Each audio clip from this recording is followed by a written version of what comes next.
Hello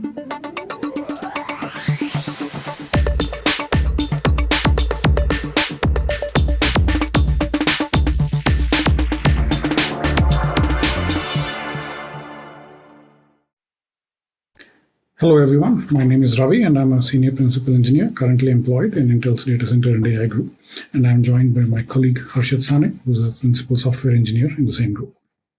And we're going to be talking to you about primitives in computing and how you can address latency and performance with them.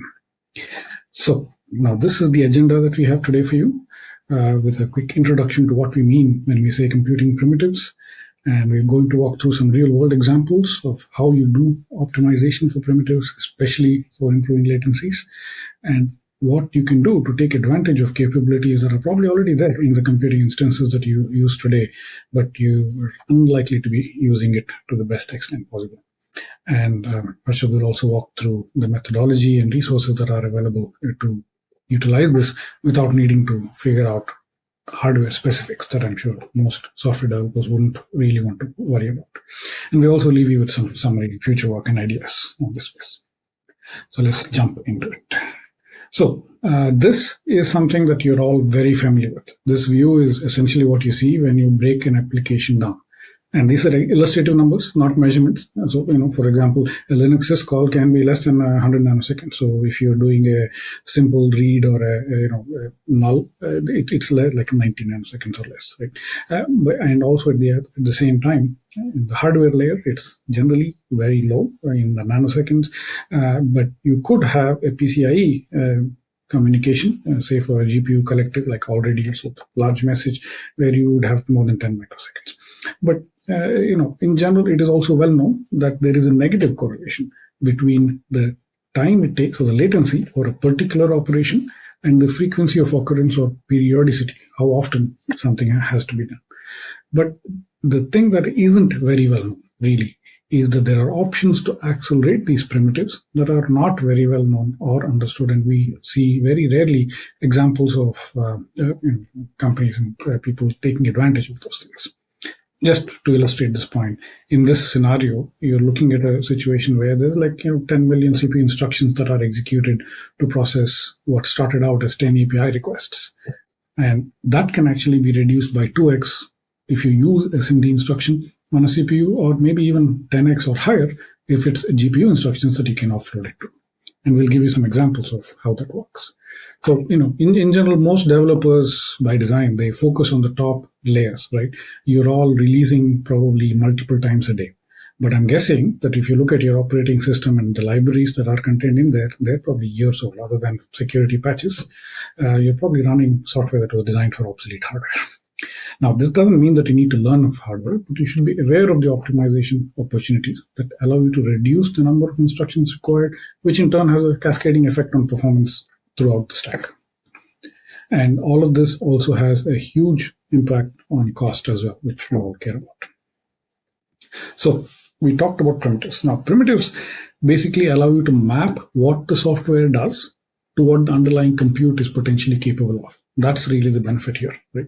And this entire example here and this breakdown is not a comprehensive view. There are more that you can think of, but all of these have potential optimizations that you may or may not be taking advantage of. And the reality is metrics like percentage CPU utilization aren't very meaningful when a frequency is different, when you can run many more instructions in parallel, when you vectorize at a lower utilization but get better performance and so on, which is why focusing on these primitives makes sense. All right, now let us get into some examples. And this is where the rubber meets the road. These are real-world scenarios. This is actual data. The first one is for object storage. It's the largest object storage service around. And in this case, the primitive that we focused on is checksums. And SIMD optimization for checksums delivered anywhere from 1.4x to 3.2x improvement. That is what the chart on the right is showing. Now, the checksum operation itself is a pretty small one, right, in terms of the time it takes. But what makes it so valuable is how frequently it is used in this particular scenario, which is obviously going to have a massive impact on performance. The second example is the optimization of a search service. See, this is where garbage collection is optimized, and the extent of improvement here on P95 latency is, quote unquote, only 6.5%. but it has resulted in significant cost savings due to reduced CPU utilization. And so, these are two examples of very different kinds of primitives and very different kinds of optimization that still yield a lot of value. And there are many more, right? And I'm giving a few more examples here. This is what has been recently upstreamed into PostgreSQL, which is AVX512 optimization for pop count, which is what the chart is showing, where you have anywhere from 18 to 48% of improvement when you run a micro benchmark for pop count. And this is where you need to look at evaluating how applicable it is to your application by breaking it down to say how much time is spent, say, in this kind of an operation. Right? Second one is compression acceleration, which was also a recent upstream enabling that was done. And this is with Z standard. So what you see here is 35 to 34% improvement in the compression ratio, which means the size of the data that you're transferring over the network across regions or AZs and that you're saving to storage is now reduced. So the time it takes and the cost are both impacted. And the final one here is a customer database that we worked on where there was more than 10x performance optimization on the micros for both CRC32 and for large memory transfers, where we offloaded both to AVX512, which is more indie vectorization, and to DSA, which is a data streaming accelerator, which is an on-device accelerator. And there are links in all these slides for anyone that wants to look at a reference. Now, these were, examples to show that, focusing on primitives will let you deliver significant performance improvements. But let's look at one specific one. In this case, is Kafka is a pub sub use case. And the breakdown here on the table at the top, it tells you the percentage of time that is being spent in various primitives. Now we will decide what kind of potential optimization is preferred. This depends on the extent of optimization we expect to see, the effort required to adopt it and roll it out, and the applicability on the compute infra that we want to run this on. So, for example, in this case, for encryption, we could use a specialized ISA, vector AES, and so on, which that's available in the last 3 generations of compute. Using an AWS instance as a reference, that's in C6i, M6i generation, C7i, M7i, and the next one. And you also have 5x improvement as the micro benchmark shows in the bottom right. But QAT could deliver more than 30x high performance, but it's only available in metal instances and only in the most previous generation. So combining this, you then decide, the chart on the top right is showing you the breakdown of performance improvement through software, through hardware, and with the combination. And then over a period of time, you see that you can take advantage of the growing capabilities becoming more pervasive. And these options for acceleration are only increasing. There's been an explosion in GPUs and various kinds of accelerators. So I'll hand you off to my colleague Harshad Sane right now. Hey, thank you, Ravi. Hi, I'm Harshad Sane, and I'll walk you through the rest of this presentation, which involves talking about how we can take advantage of the primitives that Ravi just explained, and how we can make sense of what that offload really means and what value it brings. So far, we have seen how we can break down our application into primitives at runtime, but how do we know whether a certain primitive is suited better for a CPU or for a different accelerated device or for a GPU? To know that, we need to look at it from an architectural point of view of these devices. So think about a running workload, right? It's nothing but a sequence of instructions that are accessing data at various levels, either from registers, caches, or memory. And like software, the hardware also tries to optimize a lot of this by exploiting the parallelism that's present in the workload as it runs through this hardware. Typically, there are 3 types of parallelisms. There's instruction, data, and thread level parallelism. And instruction level parallelism is inherent to the application. Like software does not get to see what's happening under the hood. And this comes in the form of out of orderness that comes in with CPUs. It's transparent through the cache hierarchies, through speculation, branch prediction, typically seen in the CPUs. Data level parallelism, it's exploited with the means of inherent parallelism in data, which is via vectors. Typically think of these as SIMD, or single instruction, multiple data operations that CPUs use.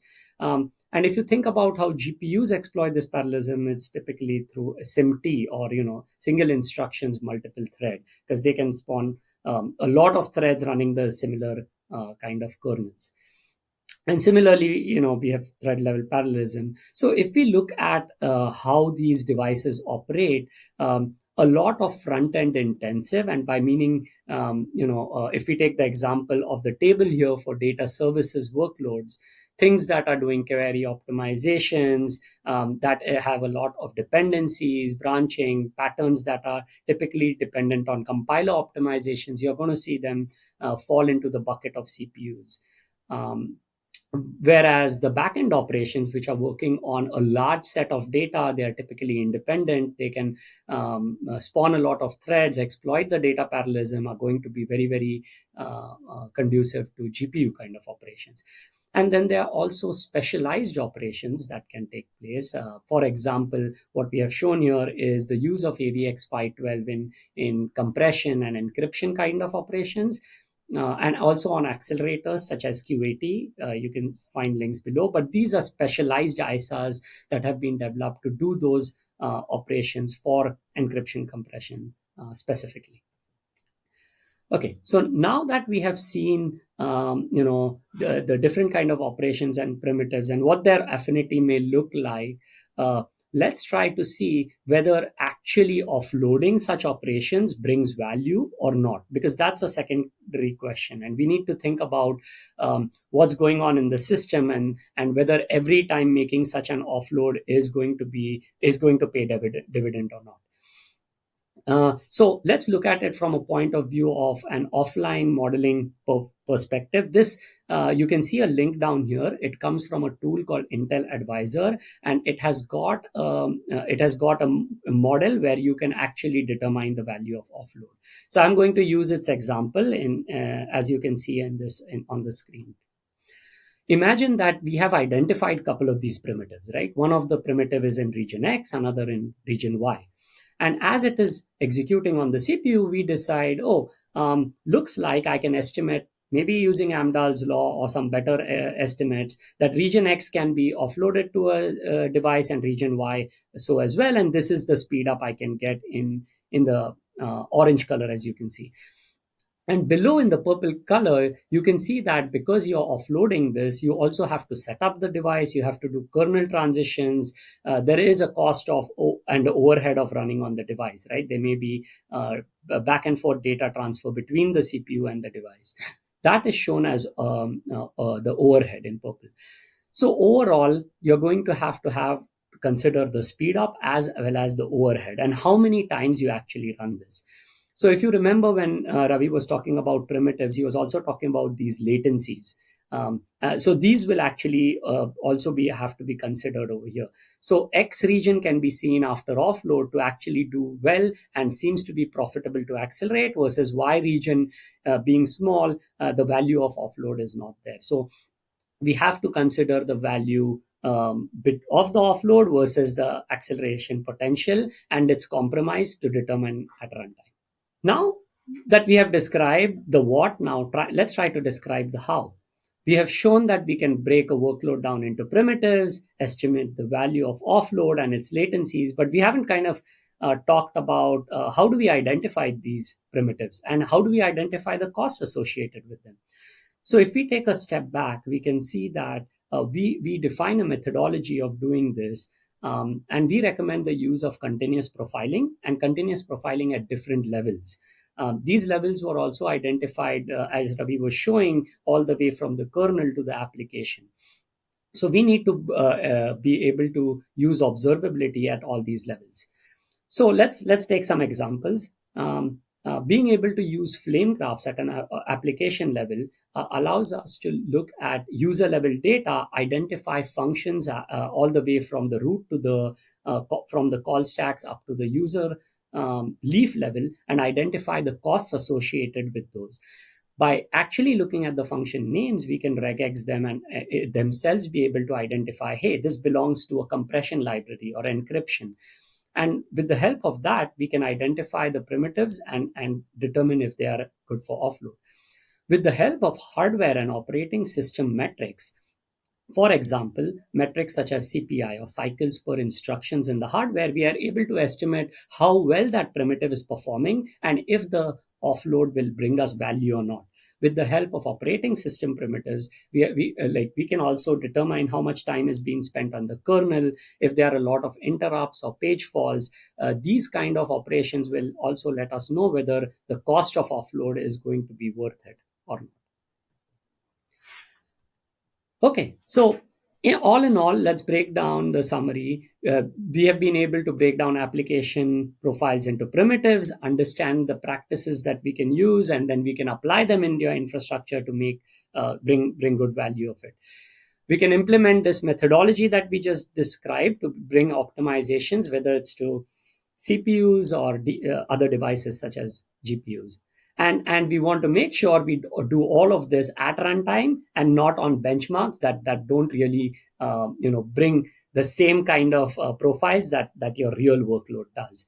Um, and in terms of future work, we want to be able to auto detect this, dispatch the primitives, use things such as the scheduler extension that has been recently released, auto resolve any dependencies between these primitive and their conditions, and being able to monitor all the three stacks that we talked about in an extremely low overhead manner and perform these operations automatically. There are other ideas such as doing this in JITs, and being able to use other libraries to inject these kind of optimizations. So thank you. I hope this was helpful, and I hope to hear more questions from you.